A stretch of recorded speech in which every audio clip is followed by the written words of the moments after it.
नमस्कार किसान भाइयों, स्वागत है आपका अपने YouTube चैनल देश की जान हमारे किसान चैनल पर।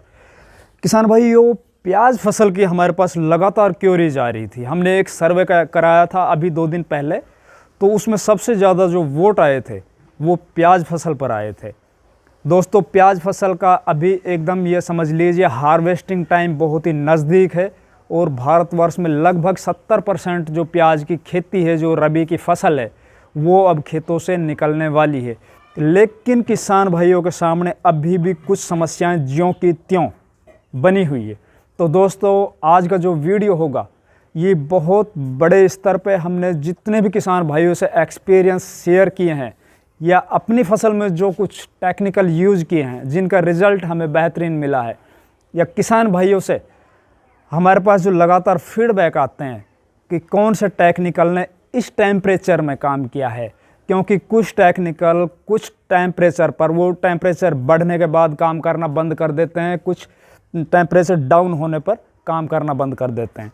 तो दोस्तों, हमारे पास सभी एनालिसिस आ चुके हैं, अपने खेतों से भी आ चुके हैं। तो आज की जो वीडियो होगी ये एकदम ऑथेंटिक 100% रिजल्ट ओरिएंटेड वीडियो है।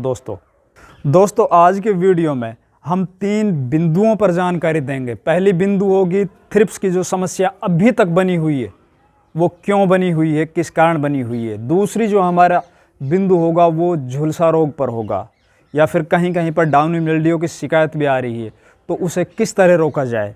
और तीसरी जो हमारा बिंदु होगा वो अभी सबसे ज़्यादा जो हमारे पास क्वेरीज आ रही है वो आ रही है कि प्याज को मोटा कैसे करें। तो ये 3 बिंदुओं पर आप लोगों को अलग अलग से एकदम बारीकी से समझाया जाएगा, जानकारियाँ दी जाएंगी। तो जितने भी किसान भाई हमारे चैनल पर नए आए हैं या जिन किसान भाइयों ने चैनल को सब्सक्राइब नहीं किया है वो कृपया चैनल सब्सक्राइब कर लीजिए, वीडियो को लाइक और शेयर ज़्यादा से ज़्यादा कीजिए। तो दोस्तों, हमारे देश में लगभग 70% जो प्याज है, जो प्याज की फसल है, वो 100 दिन की हो चुकी है या 100 दिन से आगे निकल चुकी है। दोस्तों, हमारी प्याज भी 100 दिन के लगभग पहुँच चुकी है। तो अभी मैं आप लोगों को प्याज दिखाता हूँ कि 100 दिन की अवस्था पर अगर आप लोगों की ये अवस्था हो, प्याज का ये साइज़ हो, लगभग इसका अगर mm में हम साइज़ लेके चलें तो ये 45 mm साइज़ इसका हो चुका है। तो आप बिल्कुल भी मत घबराइए, क्योंकि अब जो दिन बचे हैं 20 से 25 दिन, उसमें जो भी ग्रोथ होगी वो इनके कंधों की ही ग्रोथ होगी और वो पानी से ही होगी। इससे आगे आप सिंचाई बराबर रखिए, खेत में ज़्यादा सूखने मत दीजिए। हाँ, जब प्याज की हार्वेस्टिंग होगी उससे लगभग 10 दिन पहले पानी बंद कर दीजिए अपने खेतों का। तो बीच में अभी आप लोगों को लगभग 2 सिंचाई और हो जाएगी, क्योंकि टेम्परेचर है दिन का वो हमारे यहाँ तो लगभग 40 से 42 डिग्री हो चुका है। दोस्तों, सबसे मेजर जो प्रॉब्लम हमारे सामने अब की बार हमने जो फेस की है वो थ्रिप्स की समस्या आई, और पूरे देश में थ्रिप्स की समस्या आई, क्योंकि मौसम लगातार अपसेट हुआ है। कभी मौसम खुला रहा तो कभी मौसम बादल होते रहे। तो इसमें किन किन इंसेक्टिसाइड ने सबसे बढ़िया काम किए हैं वो हमारे पास एनालिसिस पहुंच चुका है और हमने एनालिसिस अपने खेतों में किया है। एक बात मैं आप लोगों को बता देता हूं दोस्तों, इसी वीडियो में मैं आप लोगों को एक ऐसी विधि बताऊंगा जिससे आप थ्रिप्स और झुलसा को बगैर पैसे के फ्री में ख़त्म कर सकते हो, और वो सिंचाई के माध्यम से ख़त्म कर सकते हो, क्योंकि हम लगातार काफ़ी वर्षों से करते आ रहे हैं और इस वर्ष भी हमने वो काम किया है। जब भी टेम्परेचर 25 डिग्री से ऊपर हो जाए उस वक्त अपन को सिंचाई का जो मेथड है वो चेंज करना पड़ता है। तो हम आपको आखिरी में बता देंगे कौन सा क्या है। अभी हम आप लोगों को टेक्निकल की बात बताएं तो सबसे ज़्यादा जिस टेक्निकल ने थ्रिप्स पर काम किया है उनमें 3 टेक्निकल हैं, और वो इस अवस्था में बहुत बढ़िया काम करेंगे, क्योंकि जब टेम्परेचर बढ़ जाता है तो कुछ फॉर्मुलेशन है वो नेगलेक्ट हो जाते हैं, वो काम करना बंद कर देते हैं। तो सबसे ज़्यादा जिन टेक्निकल ने काम किया है दोस्तों, एक तो परफोनोफॉस साइपरमेथ्रिन, बहुत बढ़िया काम किया है इसने। दूसरा थायोमेथोक्सोम 25% WG, एकदम बढ़िया रिजल्ट मिले हैं इसके भी। और तीसरा वो इंसेक्टिसाइड बनाया गया है इल्लियों के लिए, कंपनी रेकमेंड करती है इल्लियों के लिए, लेकिन बहुत बढ़िया है प्याज और लहसुन में, वो है एमामेक्टिन बेंजोएट 5% WG फॉर्मुलेशन। आप इनमें से किन्हीं को भी यूज़ कर लीजिए, इस वक्त आपको 100% रिजल्ट मिलेंगे। और मैं आप लोगों को रेकमेंड करूंगा, जिन किसान भाइयों की प्याज की फसल 100 दिन की हो चुकी है, आप एमामेक्टिन बेंजोएट का स्प्रे कीजिए 100 ग्राम पर एकड़ के हिसाब से। इसके जो इस इंसेक्टिसाइड की जो फॉर्मुलेशन है और जो काम करने की प्रक्रिया है, मैं पिछले 3-4 वर्षों से देखता आ रहा हूँ। चाहे मेरी फसल में कोई प्रॉब्लम नहीं हो, फिर भी मैं इसको 2 बार ज़रूर अपनी फसल में स्प्रे करता हूँ। ये इंसेक्ट को मारता ज़रूर है, ये इंसेक्ट को मारता तो है ही, साथ ही साथ ग्रीननेस लाता है, पत्तियों में कच्चापन लाता है, पत्तियों को टाइट नहीं करता है ये। तो इसका स्प्रे आप अब 100 डेज़ पे कर लीजिए, बिल्कुल बढ़िया रिजल्ट मिलेंगे इसके।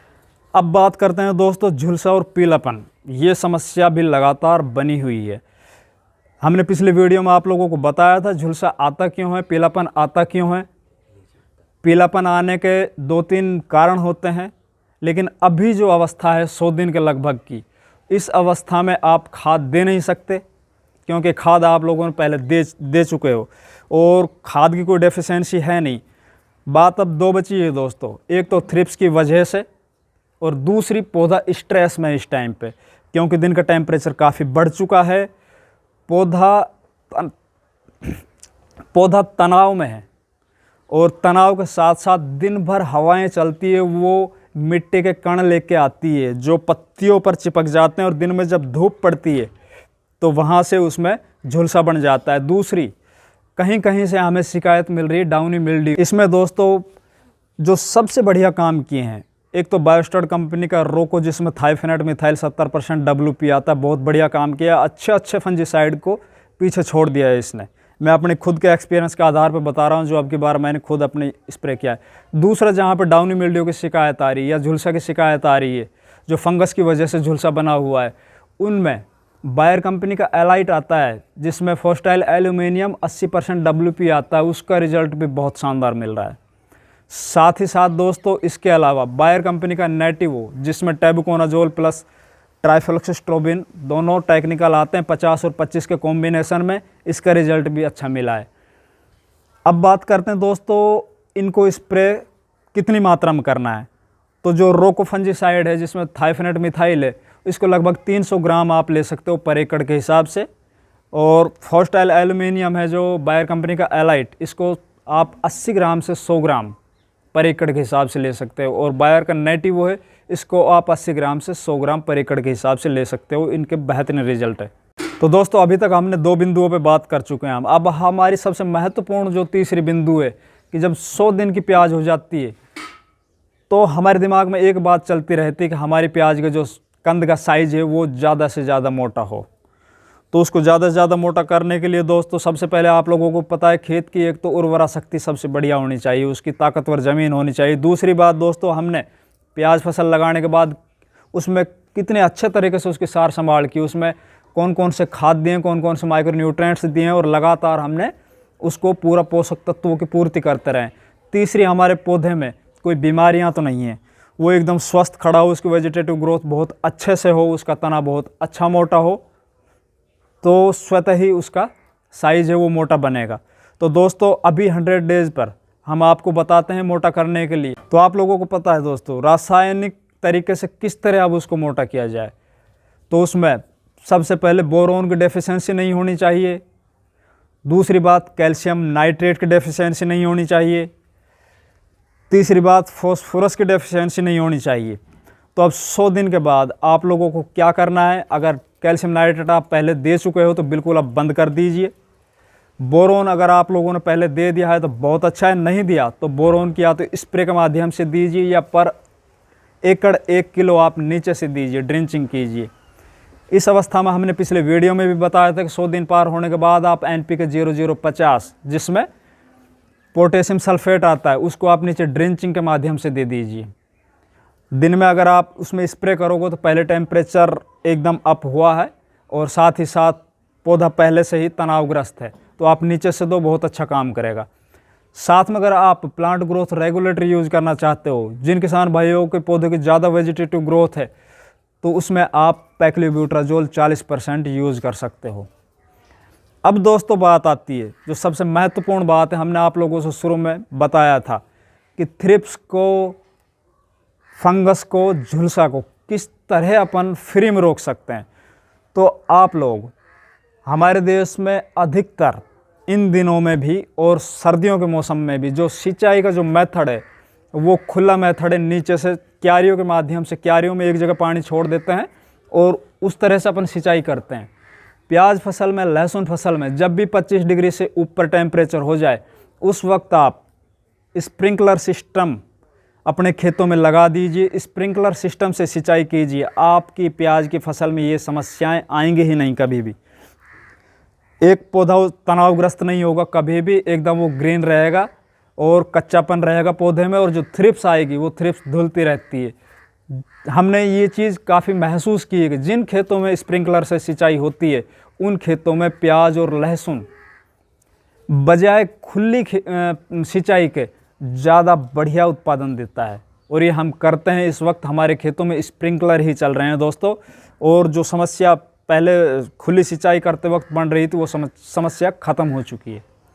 तो आप एक स्प्रिंकलर सिस्टम की व्यवस्था हर साल अपने खेतों में कर लीजिए। एक बार लाओगे उसका जो कॉस्ट है, उसका जो खर्चा है, वो शायद उसी साल आपका 1 एकड़ दे जाएगा ज़्यादा उत्पादन बढ़कर। तो हमारी जानकारी अच्छी लगे, वीडियो अच्छी लगे तो दोस्तों वीडियो को लाइक कीजिए।